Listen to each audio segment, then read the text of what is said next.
What's up, guys? Welcome back to another podcast. I got a special guest. I've been seeing him on social media. And listen, when I seen him, I was like, he seemed interesting. I want to see what he's about. Listen, he's an artist. All right, number one. All right, number two, he's a professor. So, he got that knowledge. And the thing about him, to me, he's a creator. Off top. Welcome to the podcast. Man, I'm glad to be here. I love it. I love the setup. I love the vibe. I'm in the right place at the right time. Hey, man, listen, man, let's get into it. So, listen, my podcast is about just getting into the mind of others and getting to the mind of creators. Right. You know what I'm saying? Because what I do see about you, I was going down your whole Instagram. I say, okay, he by himself. He did. I see you teaching, you motivating. Absolutely. I'm like, you consistent, man. I said, I see you got a podcast. I said, okay. You know what I'm saying? Ain't too many people do a podcast by themselves. Yeah, true. It's tough. True. It's tough. True. I did about 50 by myself. So, it's tough. Yeah. Especially a 1 hour podcast. Right. But once you got instructions and God give you the vision, it's easy, man. Right. So take us down your journey. So you're a professor at TSU. Yes. So tell us, how did you get there, though? Man, my journey is very, very, very interesting. All right. So for starters, my undergraduate, I went to the University of Houston my freshman year. I'm talking about right when I graduated high school and so forth. I ended up transferring to Texas in my sophomore year. Funny thing is, I thought I'd never go to U of H or TSU. I'm trying to get out of Houston. I'm from the north side. I'm from Houston. I'm like, get me away from H-Town, right? In a bit both, right? The funny thing is, I transferred to TSU for nothing to do academically at all. It was just something else. My partner, it's funny because I just seen him. Shout out Justin Wheat. He a Q over there. Or was a Q over there. And so I went over there. We decided to go together. I transferred. He was coming in. I was like, let's do that. Had nothing to do with education whatsoever, right? At all. Got there, didn't follow through with my plans that I wanted to do. So I was stuck. I was like, I'm in a school I don't want to be at. I had changed my major to construction management, and I'm a music guy. So I was like, nah, this ain't it. So I dropped out. Okay. Bloop, I'm done. I'm thinking I'm never going back to school. I moved to Atlanta. So I moved to Atlanta, and because I'm a music guy, I've always been producing. I've always been engineering, rapping, singing.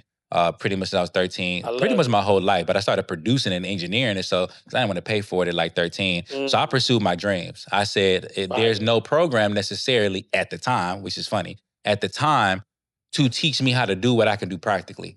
So I'm going to go to the ATL. I'm going to get with ATL Mafia. Shout out my boy RP, Turn Me Up Josh. We always was together. He taught me the game. I taught him the game. So I pursued my career in Atlanta. And I really got my production skills up there. So you left Houston? Beats. I left H-Town. You left H-Town? Thought I was never coming back. Come on, man. And then turned around and came right back. What's the difference though between Atlanta and Houston? It's a very big difference. So one thing I can say about living in Atlanta at that time was they support each other with the music. Okay. This is the biggest thing. And everybody can say this about Houston because everybody leaves and come back. Okay, I got you. And I'm going to tell you why. In Atlanta, I don't like you. I don't like your cousin. We beefing. We done fought a million times, but we going to get this bread. We going to hop in the song. We going to leave that beef in the street. But in the studio, you feel me? We going to do what we got to do because there's money on the line. And the reason for that is because when Motown died down, they came to the A. So they already had, and even the commerce in Atlanta, when it comes to black businesses, black people in general, they about that money, they about that hustle. They're business minded. So they kind of put all the shenanigans to the side. Not that they don't have it, but in the music industry, it's a studio on every corner. The radio's playing local artists. They have shows with local artists. They support each other. So I love that. I really enjoyed that culture because Houston is not like that. Houston is, you got to get it out the mud on your own because Houston's a very major big city and it's a very independent city. So you can not be signed to a major label and have a bunch of money with a bunch of cars and houses and be the man in Houston. You don't need to be the man in New York. You could be the man right here in Houston and be popping because everybody else is like, oh, snap, that's so-and-so. I'm big here. So when they see somebody else coming up, it could be threatening to that popularity. So they be like, nah, young blood, you really cold. You probably colder than everybody in the studio, but you got to get it out the mud just like I got it out the mud. That's what I was experiencing 13, 14, 15, 16 growing up. Gotcha. Because I was young, doing shows. I was young, damn near in the club, you know what I'm saying, performing. Mom taking me and everything. I'm leaving the football game, the cheerleaders dancing to my music, you know what I'm saying, and we going to over here. I'm performing somewhere I ain't supposed to be. So I was really in the mix, but it was always like, man, this little dude is talented, but hold on, you're getting too close. I got you. So that's Houston mentality, and a lot of people can attest to that. Maybe not so much now, it's getting better.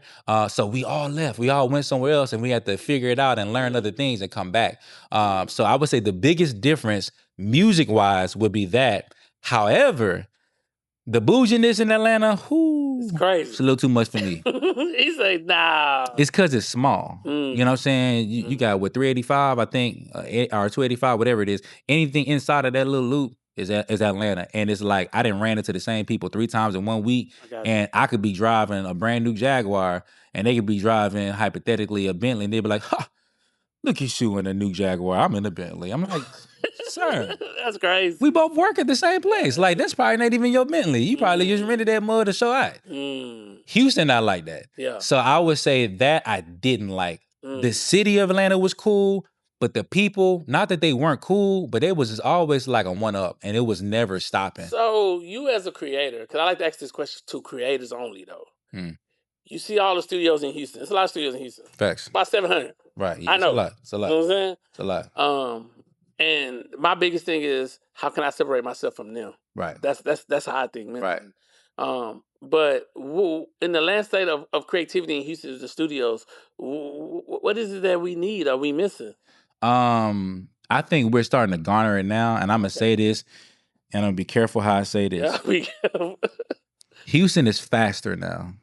Growing up in Houston, and I'm from the north side, so the north side is even slower than the south. Come on. Right? Growing up in Houston, we have the talent. We always have the talent. That's not the issue. It's just that we're complacent because we're a big city with major teams. Cost of living was a lot lower than like a Miami or New York or California and so forth. Slowly going up. So it's slowly going up. It's still kind of reasonable. It's still kind of reasonable though. So everybody didn't caught on. No state taxes. It's a whole bunch of things. And I was in real estate for 8 years. So I understand that I can go get a crib, a 2-story with a pool, 600,000, 500,000, 400,000. Yeah, you can go get a little pallet in LA for $1 million. Come on. So now everybody's starting to catch on. Wait a minute. Houston got good food. Come on. Houston got good culture. People. It's big. It's a big city. Cost of living, business. I can go buy some land. Man, I'm finna move to Houston. So what happened was the nightlife, and I can attest to the Drake era and the strip clubs and all that stuff that made the nightlife so good. You know, everybody loves this nightlife. Everybody loves the hookah. Everybody loves that, the food, the seafood bowls and the crawfish. So everybody was like, nah, you feel spring break. Yeah. Now Houston is go crazy. Spring break in Houston is like Miami now. It's gonna go crazy. But the reason why is because so many people have moved to Houston. Baltimore. I live in Midtown. Baltimore, New York, Miami, California. So it's making the city go faster. Gotcha. Influencers are moving to Houston. You got the Shannon Sharp saying Houston is where to go. You got the Bow Wow saying Houston's where it's at. Yeah. So you got all these people like, bro, Houston's where it's at. So now when I go to LA, when I go to New York and I say I'm from Houston, oh, for real? Man, I can't wait to get to Houston. So what it's doing is making the city creatively better. Okay. And it's making the presence of Houston better. Because now we have the same reason why I learned what I learned in LA and Atlanta came back with it. It's the same thing that they're doing, bringing that culture in. So the people I've been telling Houston for years. I said y'all got to get off y'all butt and start grinding. Better do something. So now they are getting off their butt and start grinding because now they be like, man, this dude came from Baltimore and he got a business quick. Yeah, because he came with that Baltimore mindset that I've been telling y'all stop being so slow. Like the days because they stealing y'all little stuff in your city. So what happened now? The creativity is getting better. Things I think we're being more open-minded. Things are moving a lot faster. The competition is thicker. You know, so and now I'm built on competition. Same. So like I'm in the Jordan area. I'm not a. I don't want to say it the wrong way, but I'm not a friendly person. You talking about LeBron? LeBron, and I like LeBron. I love LeBron. I'm just saying, I'm just not in that era of everybody my partner, everybody my friend. Because one thing I have learned though is, and I experienced this 2 years ago. Right. I said I want to do. I told him I play, like the studio play. Right. Damn near try to duplicate it. Yeah. Price and all. Off top. So, that was a warning for me. It's like, man, bro, be exclusive. Yeah. But the thing is, too, though, I learned people buy you before they buy your studio. Off top. You know what I'm saying? And what's funny to me is when I see podcasts in 2026 still looking blurry. I'm like, bro, these are studios. Audio sound like what? These are big studios, and the audio sound horrible. Because what's happening is y'all putting kids in place to try to run it instead of whoever's in charge. Right. Like me, I'm the person in charge. Even though I got 2 editors, right. I'm the person in charge of this. I got to make sure whatever's going out is your brand. It's fire. Is your name attached to it. Yes. So whatever you put out, you want to make sure, look, they can touch it, but I'm gonna look over it, you know, or touch it myself. Either way, before it leaves, we gonna make sure it's gonna be right. It's gonna be right. And so that's how you can be able to like get a call from Kendrick Perkins. And Absolutely. Say, bro, I see your quality. Right. Somebody told me you the guy. Right. I need to come check it out, bro. Right. You know what I'm saying? He come check it out. He's like, I'm here. What we gotta do? Right. Let's connect for a year. Right. See how it go. He said, I also got other people under my network. Of course, it's Perk. He's like, Big Perk. Come on, man. Beaumont. You know what I'm saying? And he Texified. Come on. He Beaumont. He love A-Sign and Beaumont. We cousins. And he live here. That's the crazy part. Off top. So I love Big Perk. You know? So but yeah, so as we going down this rabbit hole, so now what made you become a professor though? What was that thing inside you to say, man, I'm about to become a professor? Nothing. Nothing. Okay. God, 100% God. Ooh. So I came back from Atlanta. Okay. Right. And then I got in real estate. You had your degree already when you came No. back? No. I dropped out, remember? Okay. I dropped out. I'm done. I ain't never going back to school. I blame my mama. She made me change my major to construction. I was going to go to NYU, New York University, Clive Davis School of Music. I've been music. The recession hit. My mom was like, change the major. Y'all, they changed the major stuff. I was like, steel, wood, construction management. Absolutely not. Dang. I wanted to skip to it and be the construction superintendent and get people to build stuff. Boss. I didn't realize I had to learn, like you're talking about. I didn't realize I had to learn about wood and steel before I ordered people around to work with wood and steel. So dropped out, came back to Houston, got in real estate, right? So I was real estate for 8 years, doing pretty good. I was really in my hustling era at that time, just kind of like in the world, managers at a couple places and just hustling. And then, but I remember, I'll never forget, I was 23 and I just felt old. Like I looked old, I felt old. I felt about 48 at the time. It was just bad. I was like, this ain't it. And then I don't know, something just came over me because I was still operating studios. I've always had studios. So I was operating studios, running studios, et cetera, et cetera. But I was like, you know what? I need to break away from this. Money is cool, chasing money is cool, but nah, that's not my passion or my dreams. I need to focus on my music. Yeah. And something just came over me where I was like, you know what? I just came a lot more free spirited. I just let my guard down some, stop being so rigid. Man. And I was like, you know what? I'm finna move to LA. So again, school has nothing to do with this. Prices right? in LA different. Oh yeah, I was pricing 6 months living homeless. LA different too. And I enjoyed every bit of it. I worked at Hooters.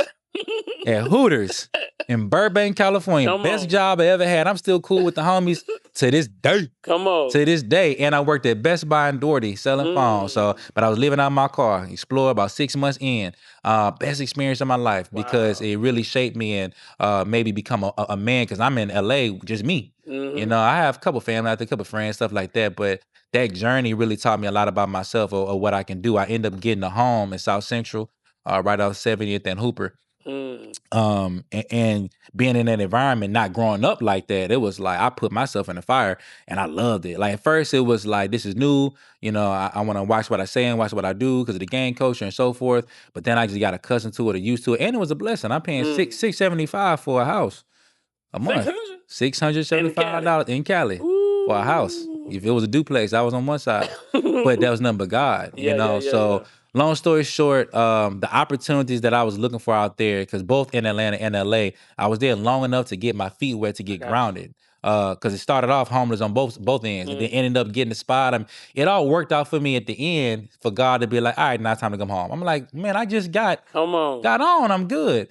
But this time was different. So when I was telling you when I was younger and I was around a lot of people who knew about me in Houston, my mentor, his name is Professor Jordan Williams, right? He's an executive. He started Straight Profit Records. So he was the person of want to be a baller, shot caller, youngster. He's worked with, and he's a lawyer as well. So he's worked with so many different artists in Houston. He's very known in the Houston scene. And I met him when I was 16 years old. In high school, me and his nephew played ball together. So again, remember I was making music and cheerleaders dancing and my stuff. I was him. I mean, I feel like I'm still him, but at a young age, I was ahead of my time, put it like that. Yeah. At 16, I was really like 26.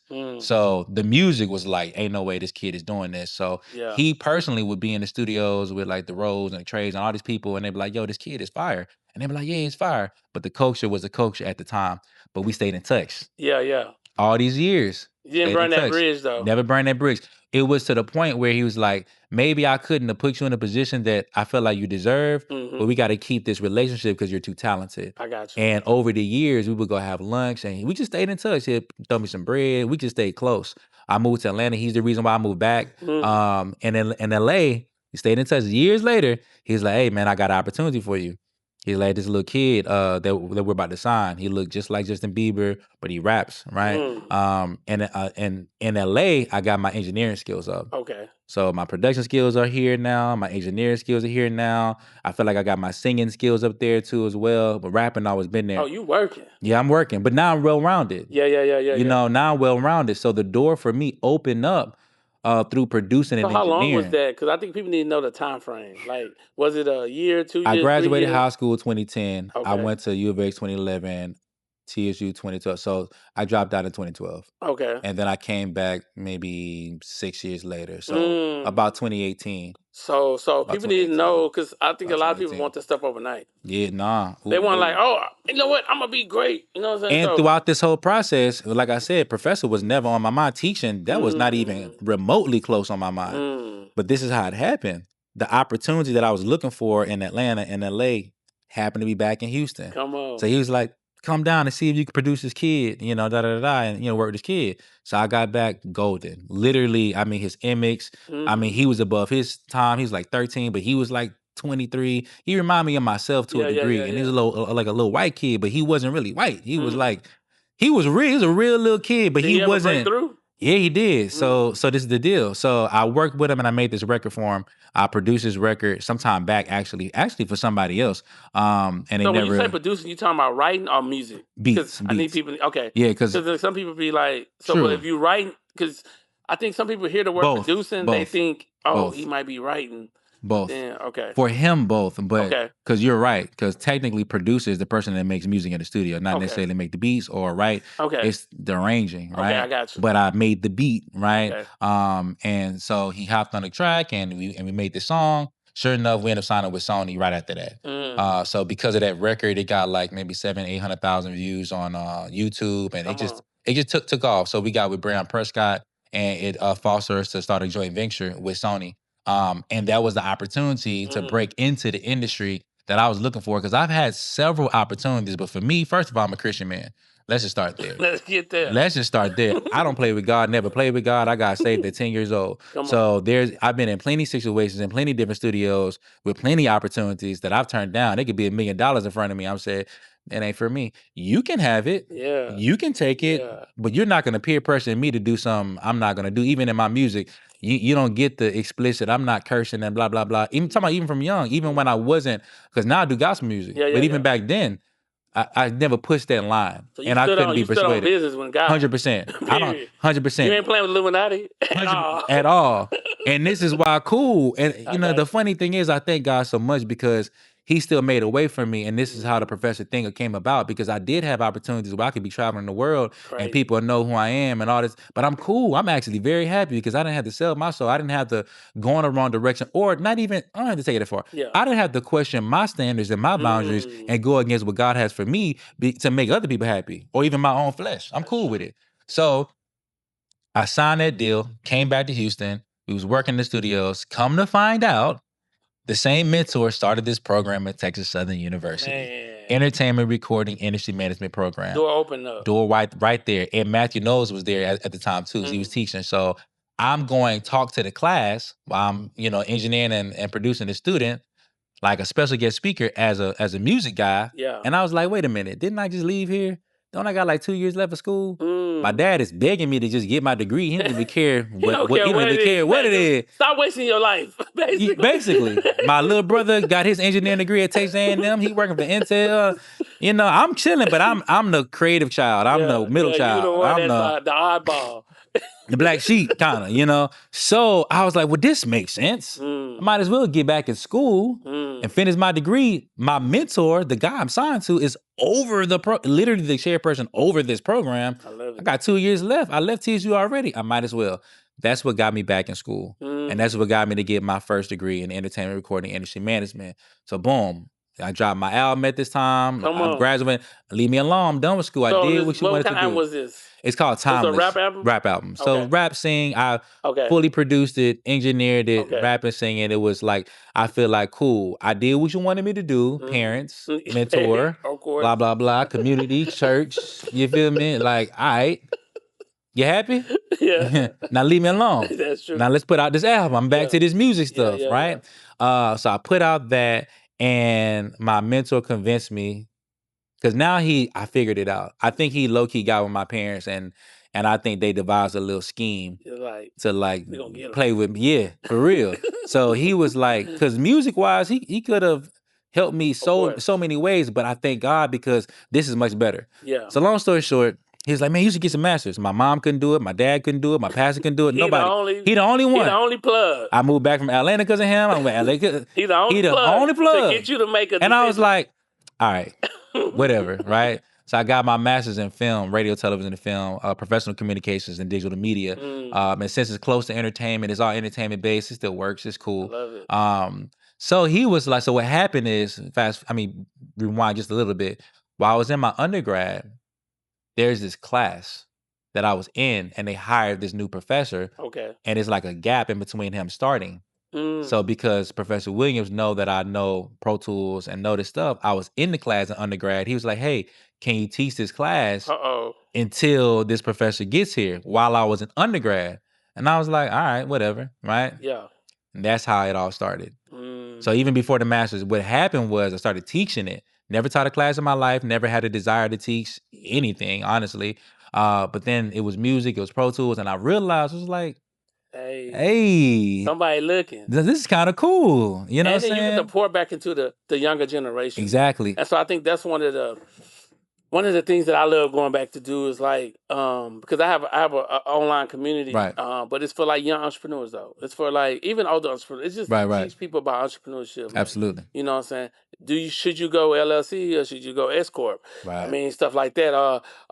Should you just build a website? Right. Or should you just be on social media? Right. I mean, should you go to Patreon? Should you go to high level? Should you go to Kajabi? Right. I mean, these are the things, the tools that to help you build your brand. You know, what's your messaging? You know what I'm saying? What are you speaking to the people? So like all this stuff is like what I like to go back to build, because people are like, you got a studio? I'm like, yeah, but I also got a brand. Right. So my brand is heavy on the brand. It's my baby. I'm heavy on the brand. So I wrote my first book. Now I'm working on my second book. So like these are the things that I try to tell people is like, I'm a studio owner. Right. But if all else fails, why now is your time? I'm on the gas every day with that. Every day. You know what I'm saying? So absolutely. That's what makes just giving back to the next generation. Yeah. So all right, so you're on this journey. So you become a professor first day. Well, no, when they decide to hire you though. So this is the thing. So that's when I realized that, oh, this is cool. Okay. Like I can see myself. I like it. But so did my now colleagues who were my professors at the time. Okay. Even him. And they was like, hey, you kind of good at this. Et cetera, et cetera. I was like, not that bad. I got you. So that happened. He came. I stopped.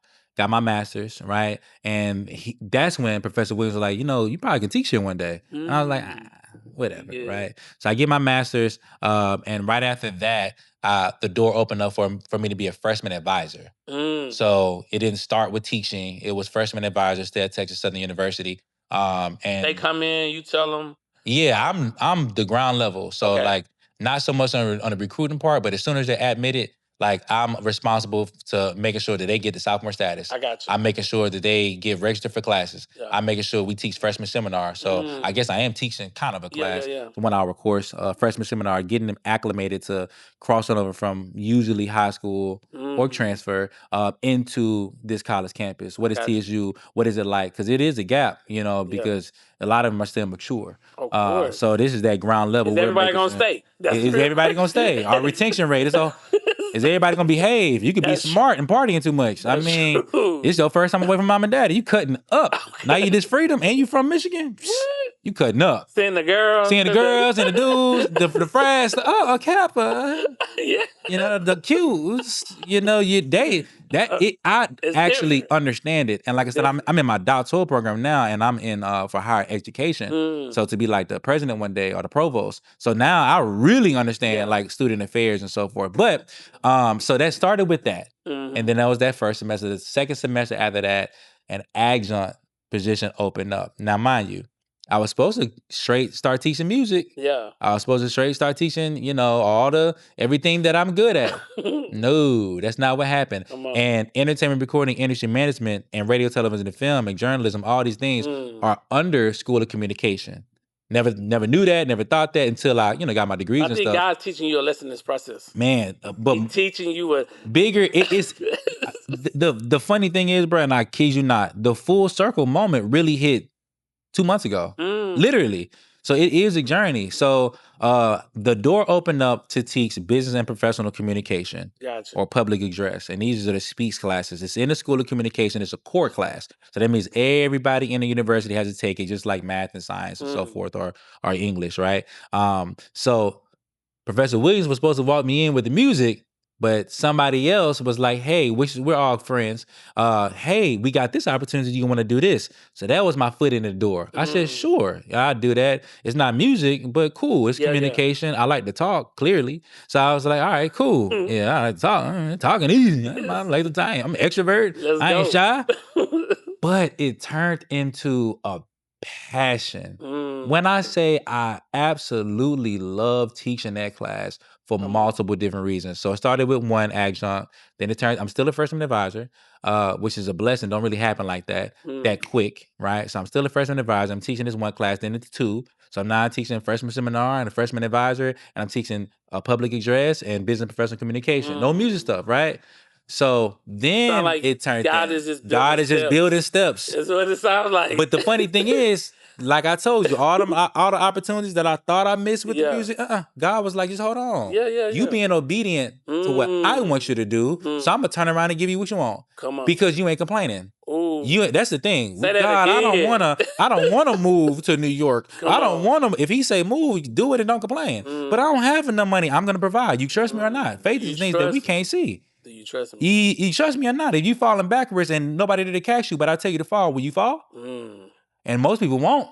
Or they'll fall complaining. Man, but I know, right? So I was like, yeah, I'm with it, whatever. And at this point, I'm just like, I'm with it. Whatever you have for me, God. It's not about me. It's not about music. It's about you and what you want me to do and your purpose for my life. And that's what it is. So it started there. And then they offered me the full-time position to go into the School of Communication and lead the freshman advisor along. So all the kids that you teaching, they freshmen? Mostly. Okay. Mostly freshmen. I also teach a class, speech proficiency. I'm not teaching it this semester, but those are mostly seniors. It's like a lab, and it's like mostly seniors because if you are RTF major and you're behind the camera, you still got to know how to talk. Yeah. So that class is specifically just so, hey, everybody still got to know how to talk. Yeah, you took business professional when you was a freshman or sophomore, but in the School of Communication, just a little extra. So I have a trio question. Go ahead. You're a creator though, so you might can answer this. You might can't. Maybe. Let's see. We'll see. Which one's more harder? Audio editing, video editing, or photo editing? I don't even play with photography. So I would say we'll take that out. I would say I don't even touch photography. Okay. I got a Lumos S1H and they be like, can you wear it? Nope. But I'll film it for you. Okay. So this is a multi-layered question. I can tell you what I think it was harder for me personally. Okay. But then I can tell you what is actually harder. Okay. And I personally think because it's more competitive, it's probably photography. And the reason why I say that is because you ain't finna just get in the Essence magazine. You ain't finna just get in these. You up against, I think more people do photography. And I think people think that it's easy. They think it's easy. They think it's easy. They think you can just pick up a camera. Nah, the difference between somebody who is really on one of these billboards and you it's probably a world of things that you probably don't even experience. Yeah. You know, certain things. Can you learn it? Absolutely. Yeah. But I think people think the learning curve is easy, and it's not. That's But what I think. I think it's tough. but personally, video editing, for sure. Audio editing, it's not easy. It's not easy. I teach engineering. I teach it. Yeah. It's not easy. I don't even know how I know how to do it. It's nothing but God. Nothing but God. I don't like it. It's not fun. But you master the Pro Tools though, so neither of them are fun. Let's just start there. Now one of them are fun. Yeah. Shooting photography is fun. Shooting videography is fun. Making music is fun. The editing part for all three of them are honestly very difficult for all three. Yes. But personally, I would say videography, depending on what you're doing. That's true. It depends on what you're doing. If you're I have real estate clients, I go to their property with them. Yeah. And so when I go to their property, they want, okay, we want to do this, we want to do that. Like we try to script the whole thing out before we get there. But you're different, and I can tell you why.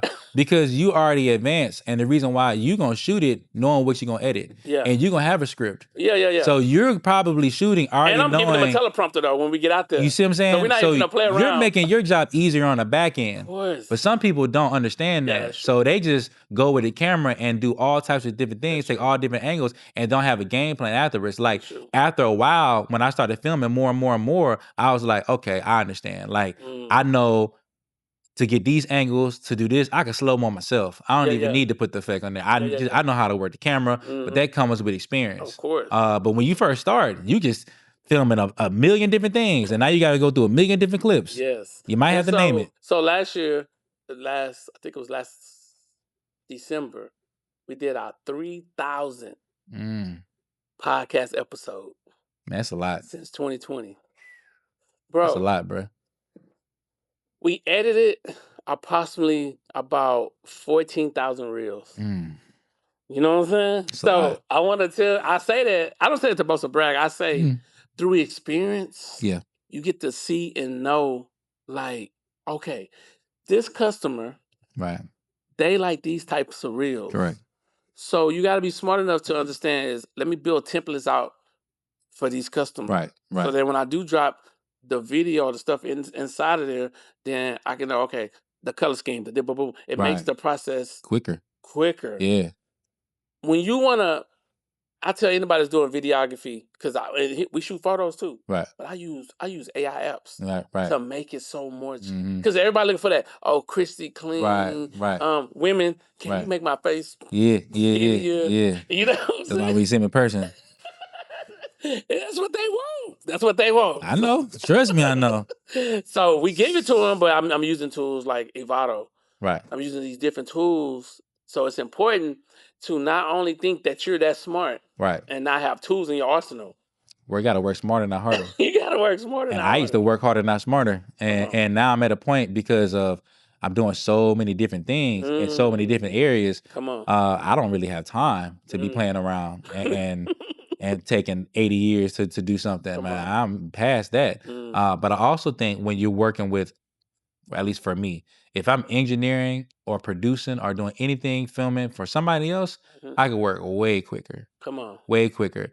But because I'm a creator and I create myself and I do my own stuff, because if I pay for something, for you to do something that I know how to do, for me, I'm gonna be like, I'm gonna overanalyze it. So I might as well do it myself. You better have some juice on it. Because I'm gonna sit down and fix it, but I could have just, because I got the same equipment at the crib, I got the same everything I need, even at the school, I have the resources, so it's like I can do it. I'm paying for convenience. I'm paying to turn my brain off. I really would like, being an artist and being an engineer are two totally different brains. You know, I can go to the studio, take my shirt off, you know what I'm saying, hop around and act crazy and have fun. Yeah, but as soon as I feel like you're not engineering right, now I got to put my shirt on, I got to put my hat on. Okay, let me figure this out. So it's a whole different brain. My wife she say, it's so hard to turn stuff over to you. I mean, for you to turn stuff over to other people. Right. I'm like, because you know the baby. I let them do it, but I'm like, what's going on right here? Right. You know what I'm saying? It's a hard thing to do. Did you not see that? Okay, do you understand whenever you do go to DaVinci Resolve and you put the video in there, you understand you take the sound, you take the audio, it's two separate files, you clip them, then you understand that there's certain settings, 32-bit, that you got to, do you not, are you rushing through this Yeah. We need to understand. Right. Well, you say you need another. I don't like a rushing through it person. You know what else I don't like? I was just telling this. I did a clip, and some of my students, I was we was freestyling, and this was after class, and I was gonna post it. And one of the students, they haven't seen it yet, so they was like, "Oh, did you post the bad parts?" Absolutely not. I always think about people as if it's me. I don't like. That's a bad angle. Man. Why you do that? Because I wouldn't do that to you. Man. I wouldn't do that to nobody. I'm gonna look at it like it's me. If I'm putting something out there, I'm gonna put your best self, your best version, the best parts. I'm gonna make sure it's me. So why, when I give you something, now good and well, I got a piece of tissue hanging off my shoe, and you decide you didn't see that, and there's several other clips with no tissue there. You didn't see that, or better yet, you behind the camera, and I'm sitting right here, and I got something right. Oh, your lip chap. On my lips, man, brother. Because I'm heavy on let me go fix your hair real quick. I don't care if you male, female. Yeah. I don't care, none of that. Yeah. I'm going to make sure you right. Why? It's going to make my job easier too when I edit it anyway. Yeah. Because my thing is this. If I got my hair cut, if I got this and that, if I do my part, yes, I'm saving you 50% of the time from editing things out or et cetera, et cetera. Mm-hmm. So really, if you have the right equipment, the raw should be pretty good enough. Just a good, and I just add a little bit. Then it goes to the color grade. You got color grade. But once you got once you done built your color grading sets, then you already just preset, and then you manipulate.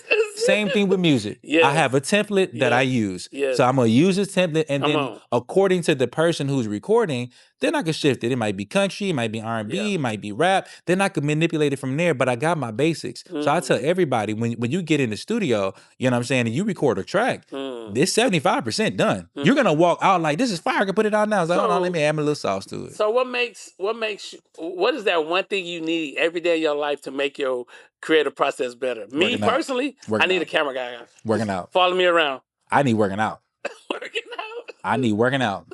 And I've been the first week and maybe a year that I just took off, just to decompress. I had some other stuff going on, so it's probably the first week. And luckily, I'm still in my spirits, right? Yeah. But I'm being honest with you, brother. Like, let me be very honest with you. It's difficult because I literally do everything by myself. And I'm sitting here right now because you said the consistency. I'm going to tell you why. Because I'm overly investing in myself. Cool. I know that I can do it all by myself, but I don't want to. It's not fun. That delegate word. Yeah, it's not fun because I've tried. And unfortunately, in the Black community, I hate to say this, but I hate when people be like, "Oh, you Black." I mean, I work at an HBCU and I'm not leaving. About it. Be real. That's like my students being late and me saying, it's okay. No, I'm not gonna fire you up. Yeah. I still let you do the assignment, but I'm like, hey, bro, we I don't say you gotta get better. Say we got to do better. I'm included in that, right? Yeah. So that's what I mean. Is like, it's been the reason why I've gotten good, not the music thing. I've kind of always had that. The reason why I got good at filming, the reason why I edit my own stuff, the reason why I shoot my own stuff, the reason why I edit and do everything myself is because I paid somebody else to do it. And they dropped the ball. And it honestly made me feel some kind of way. Bro. And because God has given me the ability to believe that anything I put my mind to, it's gonna happen. It's gonna happen. I don't care if it's flying a plane. I don't care how far stretched it is. Put me on there. I will figure it out because they got something called YouTube. Yeah. And they got something called AI. You don't even need to open up the book anymore. Both those things. I'm gonna figure it out. Come on. That's what propelled me to be like, oh, I could have been doing this myself the whole time. And I think my wife, she beat me up for that though. She be like, I mean, you got it. I'm like, I'm delegating, but man, when they don't do it the way I know they should do it, and listen, I'm paying them to do a job, and I'm giving them my intellectual property. I'm giving them what I know. All right, and you still not. Come on, man. And you want me not to be mad? Right. I'm like, come on. And the thing is, and the truth of the matter is. And I tell all studios this: you ain't really onto nothing as a Black studio owner until you start getting white and Hispanics. Mm-hmm. You're not really onto nothing, bro. Mm-hmm. Bro, every week we got white Hispanics walking this. That's right. Because they trust the content. They probably consistent. Get done. They probably on time. They professional. Bro, Court never failed. I'm already knowing. And they like, hey, look. Hey, and it's the homies. Hey, brother, can I get $5 off? You know, the brothers, you know, dang, bruh. Come on. But you go buy some Louis for full price. But that's a different topic. That's a different topic. But I'm sorry. All right, so I'm gonna throw you alley hoop. Is there anything you want to ask me? Absolutely. Absolutely. I like to throw it too. I don't want to be asking all the questions. Nah, for sure. Well, for one, before I do that, I want to appreciate you for having me here in general. I appreciate you because I was reaching out for a minute. I was like, he coming, he not coming. Then you said you didn't see the message. I didn't see the message, you know. And that's another thing so I know everybody got strengths and weaknesses, right? Yeah. So my strength, and it is also based on what I was telling you. So I have a Bible study. I have a TV show that I do at Texas Southern. Yeah, but I have to put some of those things on hold because I had to learn. Because I had assistant, I'm the same thing we're talking about. Yeah. Like when you try to get help, and I don't, for whatever reason, it's been like this way forever for me. But I always had to end up doing stuff by myself anyway. Man. So I just got to the point. This was last summer. I'd never forget. I started to just like pressure, like love it, like want it. Like if I got 245 plays on and it's too hard, God throw. I don't know what happened. I was like, throw the other 45. The Holy Spirit. Just throw it on there. And the thing about it is, bro, I'm so happy because I didn't even realize what was happening. Like now I'm okay with doing everything by myself. Yeah. I'm okay. There will come a time, you know, that I will be able to have a team and, you know, those things. And it might be until I get to the pinnacle of my platform. It's like a wife. I want a wife. But for me, it's probably not going to happen until I get to a certain point of where God wants me to be. And I trust that process, right? So I'm saying all that to say the consistency now is me just doing everything by myself. Like filming it, editing. I have like Jesus, that's my guy, but I trust him. He's also Hispanic. Yeah. But I trust him as my guy. We work well together. And I'm not saying all black people like that's not what I'm saying. Yeah, I got you. I'm just saying certain people got good, you know, feelings and make you bring the best out of you and certain things, right? But besides, I'm doing everything by myself. So because I'm doing and I'm okay with it now. Yeah. I'm okay with it now. But because of that, I'm getting into the filming stuff is easy. Getting on camera stuff is easy. Posting it's not that easy for me because it's like the consistency of doing it every day. So I'm just not getting acclimated. But then you need a tool though. Right. Well, I do. Know what you got? You know the tools you got? I don't. Metro tool. I need some help. I need some help. Look, bro, you gonna film it and you gonna just load it in there. I need some help. You gonna load it in there and it's gonna just post for you on all social at the same time. But I also think still the perfectionist side of me too. So if I shoot a 30-minute clip, I'm only posting maybe 3 clips out of that 30 minutes. Yeah. So I'm like, this is gold. This is gold. This because I teach communications. I'm like, this is gold. This is gold. Which one do I want to put out? So I'm figuring out a system and it's starting to work. And I have to die down that perfectionism. You just put it out, don't worry about it. So I'm retraining my nervous system and my brain to be like, Jamie, just relax, bro. Like, you know, put it out. It's cool. It'll happen. So I'm just not getting to that point. So to answer your question, that's how now I'm just not getting to a point where, okay, cool. I got the system. I'm doing it every day. Yeah. All right, I'm relaxing. I'm calm. I'm cool. Yeah. But now it's like, I got to respond to all these comments. I got to respond because if I'm building a fan base and I'm building a brand, I can't make them feel like they can't be seen. And you can launch, like the people I know, you launch it off of them. Exactly. So it's like, but even opportunities like this, it's not purposely done. It's more like I'm not only so busy, but it's like I'm just now in my brain getting accustomed to doing this every day. I'm talking about pushing the content. Yeah. Shooting it, no, that's easy. That's fun. But putting it out every day, I didn't realize, you know, I ain't young either. I even think I'm young. I ain't that young. So it's like, man, I got to be on social media every day. So I've just got to that point and now I'm calm. Now it's like, all right, let me take time to respond to all these different things because my blessing could be sitting right there in the DM. Right there, bro. My blessing could be sitting right there in the comments. Somebody reached out to me the other day because I put motivational things out. You know, I put a scripture out and I'm definitely talking about motivate. Everything I do is gospel content and God-oriented content. A brother reached out to me that I don't even know from somewhere completely across the country and was like, hey, I'm going through a serious situation where somebody has put something on me that is not true and I'm doing a legal situation. Talk about it. Can you just pray for me? Can you just send me some words of encouragement? Come on. You know, and not only do I teach these things, but I have to be an example. So me missing that message is something that I can't do. I have to be like, so I'm getting better. That's cool. That's all I'm saying. No, I'm getting better. You know what? I'm getting better. One thing about me, I'm a patient person. I'm getting better. And again, people think I be younger than what I am, but I'm 46. Right. Come on now. But I'm gonna tell you. Don't look at it. Black don't crack. But I've been. Right. I don't go outside. Right. Oh. There we All the go. time I do go outside, my wife taking vacation. There we go. You know Come what I'm on saying? now. And then other than that, I'm just chilling. You know what I'm saying? I'm like relax. So I told my wife, because my wife, she 8 years younger than me, and I said, man, I got Ricky coming on my pie. Who is that? I said he from TSU's. Boo! Boo! She must have been a PV. No, guess what? PV. PV. I already know. So look, I already know. I told her, I was like, don't be mad. I said, but he got some shit going on. She was like, You should have listed TSU, the colors. She said, no, I'm just playing with you. Yeah, You know how absolutely. we do. The Absolutely. But it's all love. It definitely is. Yeah. So I do have some questions. Go ahead. Because I'm looking around, brother, and I'm thoroughly impressed. And I'm impressed, Appreciate it. not just because you're doing your thing, but it's this word that keep ringing in my head, and it's options. Even when I walked in, for some reason, that's just the theme. And everything, for one, I have pretty good discernment, but I also read my environments, and I just use my context clues, and I look around a lot, and I like the fact that you have options. And I'm gonna tell you right now, to me personally, I've been to quite a few places, and I think that's what's gonna propel your success even further. Because I don't think people understand that. You said a couple things. Because you have options, you are able to appeal to a different demographic than just African American, than just women, than just men. You have options. So how did you get to a point to think that, you know what, I don't need a basic pie? And I'm sure it started somewhere. Yeah. But where did you be like, you know what, I got this camera, but I need this camera? One of my pet peeves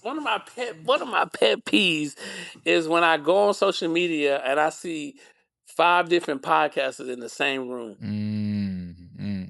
It's my pet peeve.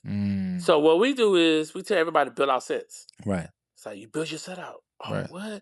I can show you, when we get off here, I can show you all the different people that you don't even know where they at, because we help them build our sets. Even in the white room, we build our sets. Right. We change the floor off the ground. Like, we build our sets. That's my pet peeve. Is I never want to be at a place where, hey, I only got 2 rooms, pick one. No.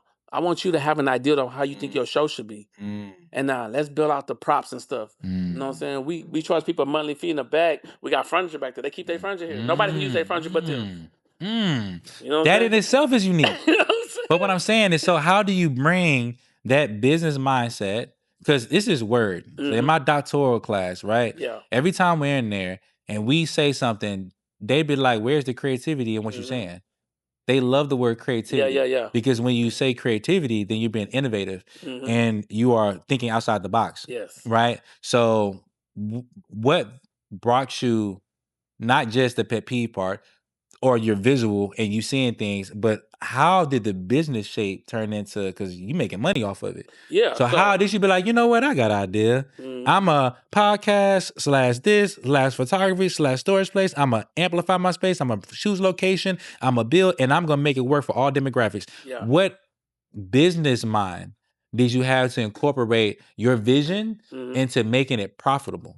Well, what happened was, I realized is we start off with a price. Yeah. So like the thing is, I told my wife, I said, I don't want them to pay higher than a car note. Right. All right. So most of your car notes in 2026 gonna be $550 to $750. Right. I said, I don't want to build a studio where you got to pay more than that. The second thing is, I learned that people buy you. They're gonna buy the owner before they buy the building. Facts. And another thing too, it's a lot of big studios that I can guarantee they're not producing the kind of income we're producing right here in this little building. Right. It's because the relationship you build with people. Right. And then we offer referral fees. Right. So like, if you bring your partner, I give you $25. Right. Every time he pay. Right. Not one time. Right. So like, we offer stuff like that. Guess what people be doing? Sending their people. Hey. Oh, such and such, he's told me to say my name. You know what I'm saying? Yeah. And so now you get a studio.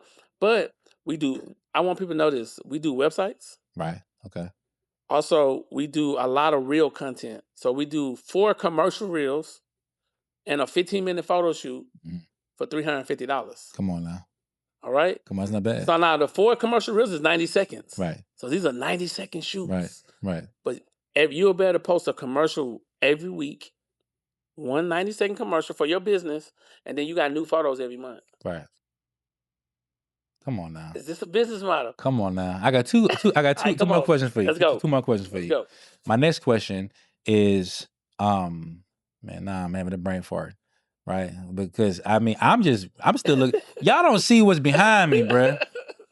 I mean, the art is phenomenal around here. I see the green wall. I see That's the my art. I wife. see the That's trees. me. I see the whole nine. So you feel me? Yeah. So it's hard to stay even locked because I'm thoroughly like, yo, this is hard, and it's my first time here. So I'm embracing the ambience, right? I have it now. So branding wise, marketing wise, how do you get your word out? Because I feel like, and this is just my own thoughts. Okay. I'm sure there's a cross between you actually physically branding yourself and putting out your stuff so people can come in and use your services. But also, I'm sure word of mouth is Word a of major mouth part of and that a too. $10 a day ad. Oh, there we go. A $10 a day ad. So you ain't gatekeeping at all. You dropping some. Okay? I'm doing a $10. I'm saying. Only thing I'm gatekeeping is how we produce the content so fast. Right. No, Which you should. I'm not gonna That's make your sauce. I'm not gonna miss the sauce. It's your sauce. Everybody can cook chicken, but it's the sauce. It's sauce. But I'll be telling people about the studio. We're running a $10 ad. The ad have different races. It speaks to you, and then boom, you go to the website. The website has no price. Right. So you can contact us. Then once you contact us, it's like, boom, all right, let's go, let's work. Hello, I heard that you had a podcast for sale. Yeah, for sale. I want to talk about. For cheap. What's that, man? I heard you got a podcast for sale. Yeah. Hi, how you doing? I heard you getting all demographics. All demographics. Hey, I heard you had the podcast for sale. What's the beautiful thing is, my wife talks to the ladies. Let's get it. So you're using your brain. Yeah, she talking to the ladies. Come on now. She like, hey. Perception is everything. Oh yeah. So when you see OM2H. Perception is everything. OM2H, that stands for One Marriage, Two Hustlers. Come on now. Creative Studios. Man, I love it. Dog, I love it. And even with that, I was like, what does that stand for? But that is, I'm telling you, perception is everything. That's true. And building, because I teach perception in my classes. Yeah. Right? That's the number one thing. First impression is huge. And that's why I'm in awe, because it's my first impression. Yeah. And people don't forget the first impression. It's called the primacy effect. And people don't forget the last impression. It's called the recency effect. They may forget a little bit of that meat in the middle, but they ain't gonna forget that appetizer and that dessert. You know what I'm saying? So those things are pivotal in perception. So when people have a positive perception, they're gonna relay that information. And then it turns into not only you putting your ads out, but also it's turning into word of mouth. Word of mouth. Because when they come and they experience and they have a good experience, they're going to tell somebody else. What? If they have a bad experience, they're also going to tell somebody else, but they're going to say, nah, don't go over there. Yeah. Right. So and the price is right, the demeanor, the word we get the most here is, this is a cozy spot. Right. We get that a lot. So like, matter of fact, we do 2 Spanish-speaking podcasts, and we don't speak no Spanish. Come on now. You know what I'm That's saying? like I engineered a Puerto Rican before that.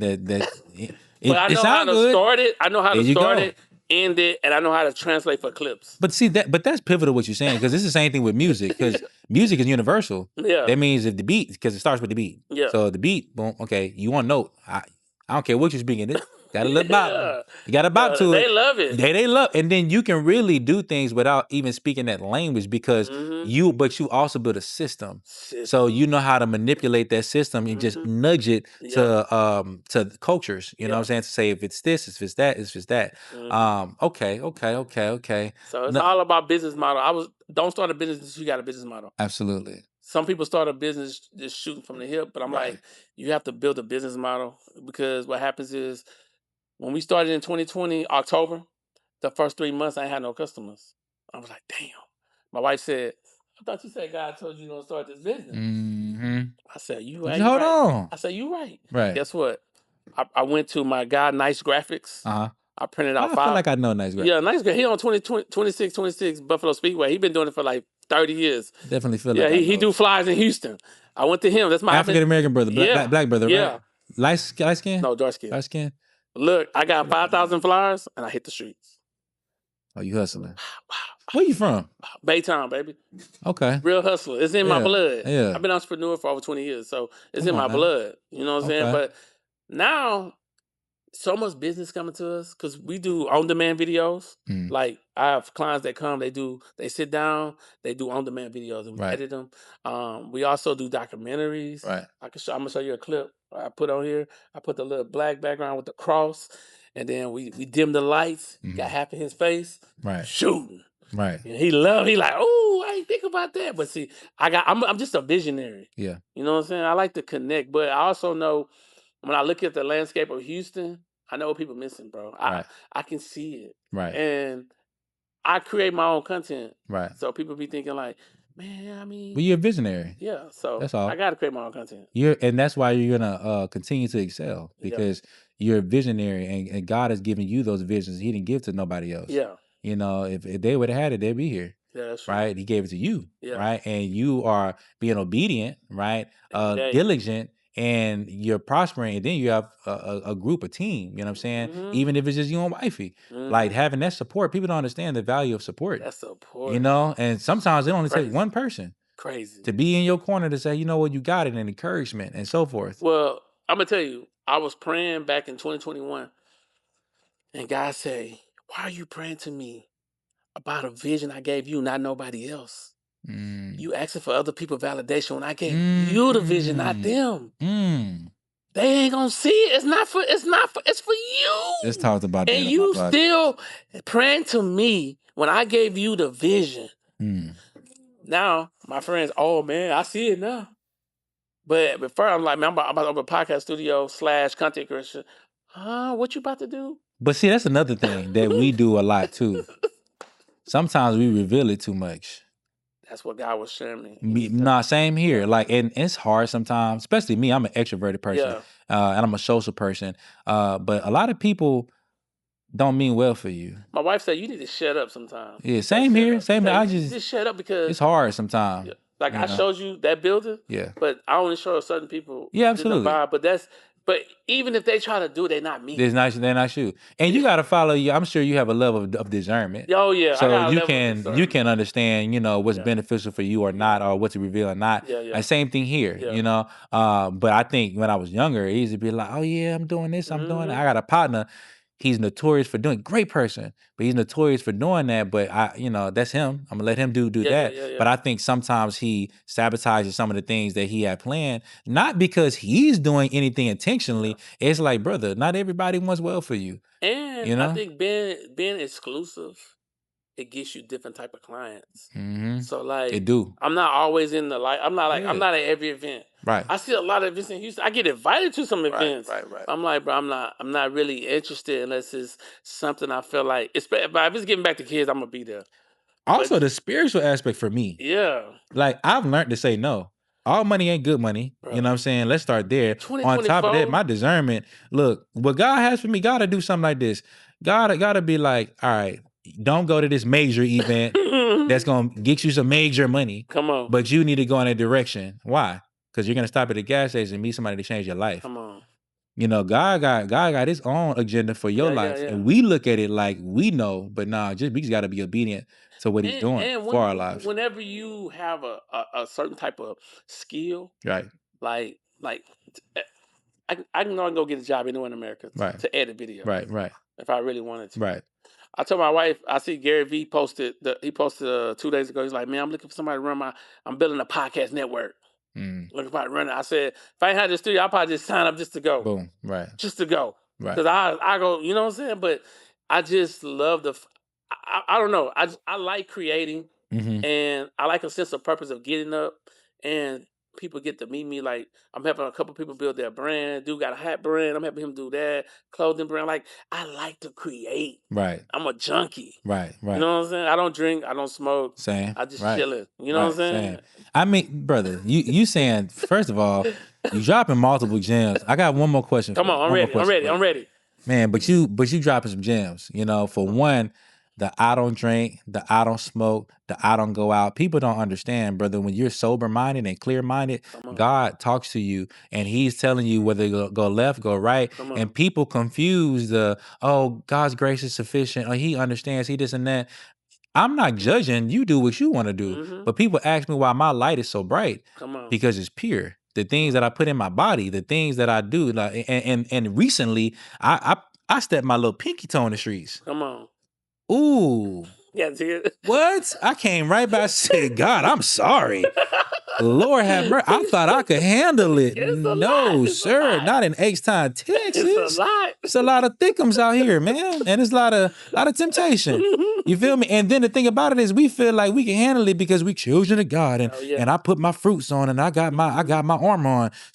The devil hear you too. He hear you. And he'll send you just what you like, just what you want. Yeah. And sometimes God will allow us, you know, to be like, all right, yeah, I ain't ready yet. That's not, I'm going to teach you a lesson. So to come back and having an isolation is really, really, and not even a depressive isolation, more of a closer to God. Because James 4:8 says, the nearer we get to God, the nearer he gets to us, right? So sometimes those noises in our head and those distractions, those physical, psychological, and physiological noises that are in our head, you know, we got to separate from that sometimes so God can talk clearly to us. So this is, I had one question, but I like this question. It's my last question for you, right? I love it.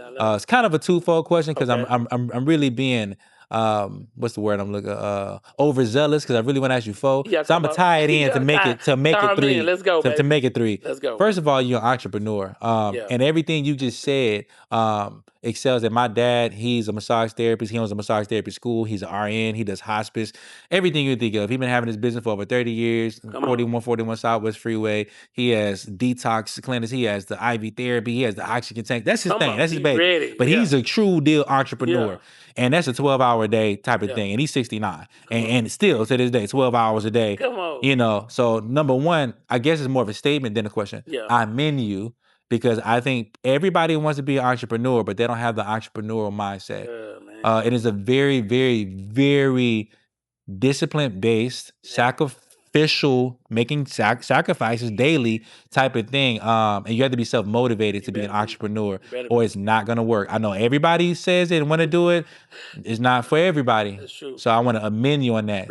Instead of asking a question, I just want to amend you on that. The last question is this though. And we both can answer as we close or whatever. Yeah. But what is one thing that can make you better as a person? And you could tie it into your brand and you could tie it into your life.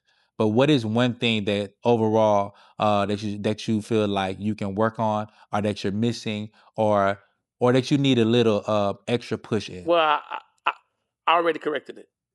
Is when I get up, after I do my little morning walk or whatever, when I get up, is the first 2 hours a day is me focused on my brand. I'm not touching no customer's brand. I'm not doing none of that. It's me. I like that. Me recording videos. It's me getting up, laying out my membership site. Because I really have a vision of this $47 a month membership site getting to 10,000 customers. Right. So like I'm really just locked in. Like nothing else matters because God's saying it can wait. Right. Because this is gonna be there. Right. Instead of waking up like, okay, this customer said I need this done. This customer I need. God's like, no. Right. Do your brand. Get that all in place. Slow down too. Yeah. Get that all in place, and then you can go help the other people. Absolutely. You know, you got to take care of yourself before you can take care of other people. Of course. So I think that's the most important thing. So this year and the end of last year, I've been really adamant about why now is your time. Why now is your time? Right. Pumping out videos, I just every day. Right. So, but my last question for you: what do you tell your 13-year-old self so that today your life look different? I've always had patience with myself. Okay. Always. Okay. I was a little impatient with other people, which I'm better at now. Okay. But I've always had patience with myself. It was professed in my life before I was even born. That I was special and I was frontline and I was going to do something different. I've always felt unique. It's evident. Pastors, everybody, since I was young. I got saved at 10 years old. Come on. A whole bunch of things, but it was always God telling me that you're going to be mine. Yeah, so the music stuff, I'm gonna give you this gift, and it's a true, authentic gift. Nobody's taught me anything. I'm gonna make you very well versed and multi-talented at several different things. Crazy. But you're gonna do it for me. So you can, push it all you want. You can go against the grain all you want. It don't matter because your consequence is gonna be way larger than Joe over there because I chose you to be on the front line for me. I'm talking about music, gospel. I'm talking about preaching the word. I'm talking about on the pulpit. I'm talking about teaching. I'm talking about in the community. It's all going to be for me. You can't fight it because I chose you. So to answer your question, I guess it's two things. Because I've always been patient with myself. honestly. So I believe 100% that all of my dreams are gonna come true, and I'm still there, and I'm still, I'm much older now, and I don't feel any different. I just feel like people ask me. One of my students asked me the other day, and I guess it's a 3-part answer. I didn't know I was going to be teaching music now. And like I just said, I was in communication. This semester is the first semester now that I'm teaching fundamentals of audio in the recording studio with full access. So God told me, I'm answering your prayer, but my way.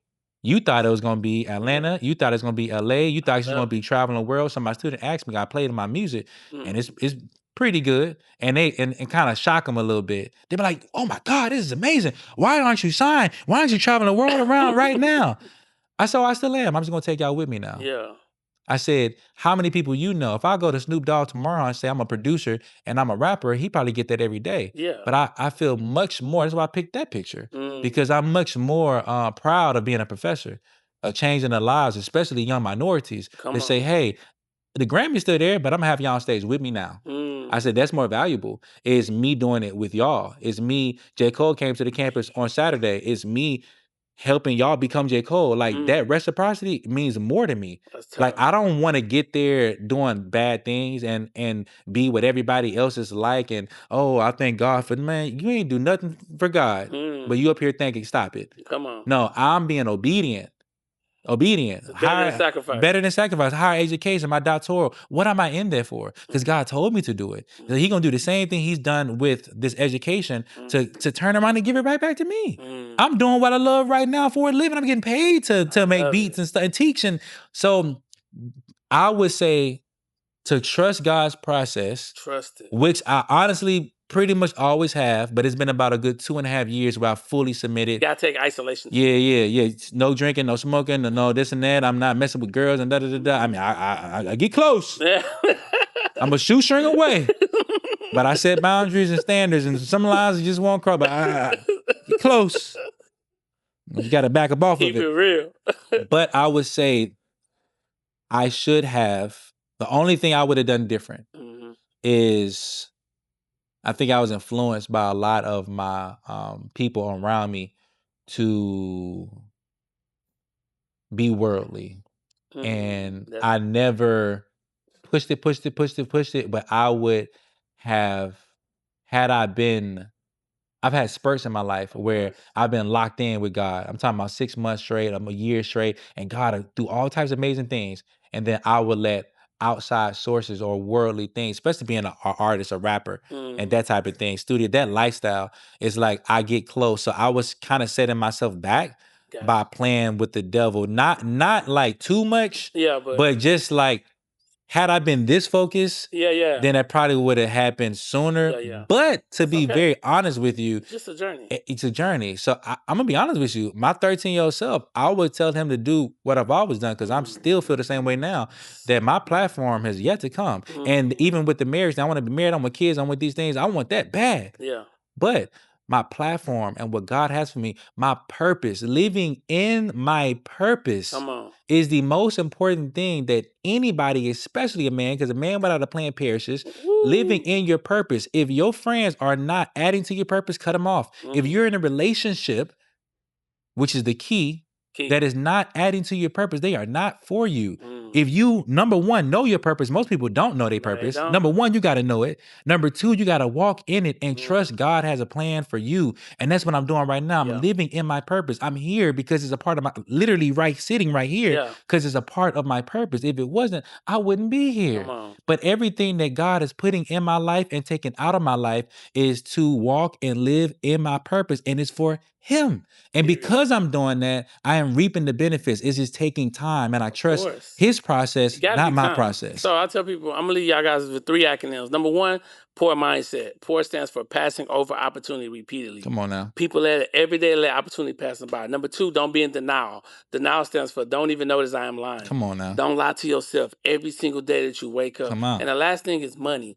All right, money stands for momentarily owned, not externally yours. Come on now. Do not chase money. Come on. Only chase your dreams. Man, look, guys, check Thank you for checking this episode out, man. He dropped so many gems. As I always tell you, man, make sure you go out and design a life, create your brand, and leave your legacy. Because at the end of the day, when you go to that gravesite, you want to die empty, never full. We see you guys in the next video.